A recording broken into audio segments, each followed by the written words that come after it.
আসসালামু আলাইকুম। আজ সন্ধ্যায় আম্মুর বাসায় ভাপা পিঠা বানানোর উৎসব চলছে। নারিকেল, গুড় সব প্রসেসিং করে রাখা হয়েছে এবং চালের গুঁড়াটাও এখানে প্রসেস করে রাখা হয়েছে পিঠা বানানোর জন্য। এখন আম্মু একটা একটা করে পিঠা চুলায় দিয়ে দিচ্ছে। তো দেখেন আম্মু কীভাবে পিঠাগুলো দিচ্ছে এবং পাতিলটা কী প্রসেসে বানাইছে পিঠা দেওয়ার জন্য। এভাবে হচ্ছে পাতিল বানালে নাকি পিঠাগুলো খুব দ্রুত সিদ্ধ হয়ে যায় এবং 4টা পিঠা একসাথে দেয়া যায়। তো পিঠা তৈরি হয়ে গেছে, আম্মু পিঠা তুলে নিচ্ছে।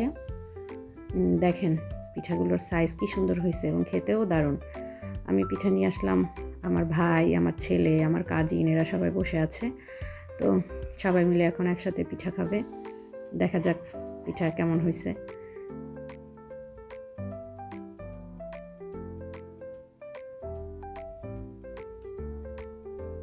পিঠা বোধহয় অনেক মজা হয়েছে। সবাই আনন্দ করে খাচ্ছে। আল্লাহ হাফেজ।